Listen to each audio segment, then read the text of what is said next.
શહેરના માંજલપુર વિસ્તાર લાલબાગ ખાતે જે સિંથવાઈ માતા રોડ પાસે ક્રિષ્ના ફ્લેટ આવેલું છે ને ત્યાં છેલ્લા કેટલાક સમયથી કેટલાક ઈસમો જે છે તેઓ રાત્રિના સમયે અને વહેલી સવારે હથિયારધારી તેઓ જે આ ઈસમો છે તેઓ ત્યાં પહોંચી રહ્યા છે. આશરે 2 જુલાઈથી રોજ તેઓ આ ફ્લેટ ખાતે પહોંચી રહ્યા છે, જાણે કે કોઈ ચોરી કરવાના ઈરાદે તેઓ ત્યાં પહોંચી રહ્યા હોય.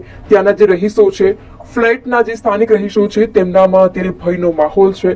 તેમના દ્વારા પોલીસ કમ્પ્લેન પણ કરવામાં આવી છે, ફરિયાદ નોંધવામાં આવી છે. તેમ છતાં પણ હાલ તો જાણે કે આ જે ઈસમો છે તેમને જાણે કે કોઈનો ડર જ ન હોય તેવું લાગી રહ્યું છે. આપ પણ આ સીસીટીવીમાં જો કઈ રીતથી આ જે ઈસમો છે તેઓ ઘરની તપાસ કરી રહ્યા છે. ફ્લેટમાં તેઓ સતત 5-6 દિવસથી તેઓ રોજ આવી રહ્યા છે, ચેક કરી રહ્યા છે અને હથિયારની સાથે તેઓ આવી રહ્યા છે. કોઈ પણ જાતની ડર વગર આ લોકો રોજ આવી રહ્યા છે, જેના કારણે તમામ જે રહીશો છે તેઓમાં હાલ ફફડાટ વ્યાપ્યો છે.